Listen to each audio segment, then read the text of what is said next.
పాటుగా లైవ్లోకి అందుబాటులోకి వచ్చారు. అలాగే రావి సౌజన్య గారు జనసేన అధికార ప్రతినిధి కూడా మనతో పాటుగా లైవ్లో జాయిన్ అయ్యారు. ఇక ముందుగా కృష్ణాంజనేయులు గారు. వర్మ గారు నమస్తే. ప్యానల్ మెంబర్స్ అందరికీ నమస్తే కృష్ణాంజనేయులు గారు. ఏంటి ఎప్పుడో సంక్రాంతి అనుకున్నారు, ఆ తర్వాత చాలా పండుగలు వెళ్ళిపోయినాయి. అయితే ఉగాది తెలుగువారి కొత్త సంవత్సరానికి పదవుల పందేరం సర్వం షురూ చేశారు, ఇస్తున్నారు అని ఫుల్ జోష్గా ఉన్నదండి. నిజమా ఇది? ఇది కూడా ఏదో ఇదిగో పులి అంటే అదిగో మేకన్న సందడేనా? వర్మ గారు, 3 పార్టీలు అధికారంలో ఉన్నటువంటి పరిస్థితి తెలుగుదేశం, జనసేన, బీజేపీ. 3 పార్టీలు ఉన్నటువంటి నేపథ్యంలో 3 పార్టీలు ఈ విధమైనటువంటి నామినేటెడ్ పోస్టులని పంచుకోవాలి. ఎలా పంచుకోవాలి ఏంటి అనేటువంటి దాని మీద వాళ్ళు ఒక మొత్తము ప్రణాళిక రూపొందించుకున్నారు. 1 by 1 లిస్టుల మీద లిస్టులు వస్తున్నాయి. ఈ లిస్టులన్నీ కూడా ఇద్దరు, ఎందుకంటే 3 తలకాయలు కూడాలి, నాయకులు అంగీకారం ఉండాలి, అదేవిధంగా కార్యకర్తల్లో ఇబ్బంది లేకుండా. ఇప్పుడు వరకు అయితే నాకు తెలిసి నామినేటెడ్ పోస్టుల విషయంలో 3 పార్టీల మధ్య ఏ విధమైనటువంటి ఘర్షణలు లేవు. అందరూ సాటిస్ఫాక్టరీగానే ఉన్నారు. నాయకుల మధ్య అంతే ఉంది, కార్యకర్తల మధ్య కూడా ఉంది. ఇవన్నీ అయిపోయిన తర్వాత ఏమన్నా ఎవరి మధ్య అసంతృప్తి ఉంటుందా ఏంటి అని భవిష్యత్తులో చూడాల్సింది.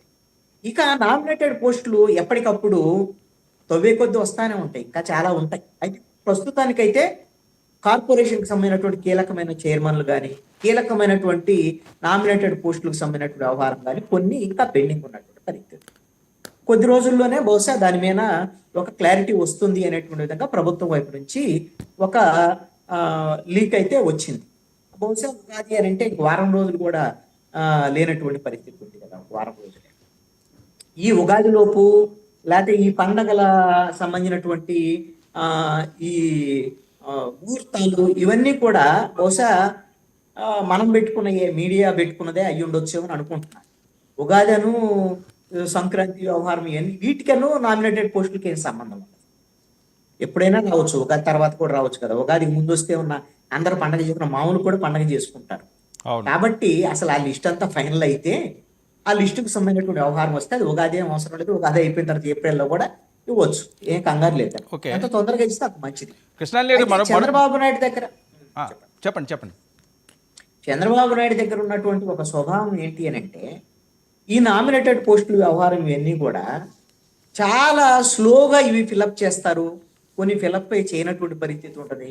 జగన్మోహన్ రెడ్డి ఉన్నటువంటి వాళ్ళందరికి ఇచ్చేసుకొని అవసరం అనుకుంటే మళ్ళీ 2 ఏళ్ల తర్వాత మళ్ళీ ఫిలప్ చేసి అవసరమైతే కొత్త క్రియేట్ చేసి ఇవన్నీ కూడా రాజకీయ పరమైనటువంటి పునరావాసానికి సంబంధించినటువంటి వ్యవహారం ఇవన్నీ కూడా చేశాడు. అది వాళ్ళ కార్యకర్తలకు బాగుంది. విమర్శించే వాళ్ళకేమో కొంత డబ్బులు మొత్తం ప్రజాధనాన్ని మొత్తం దుర్వినియోగం చేశాడు. ఇవన్నీ కూడా 2 యాంగిల్స్ ఉన్నాయి.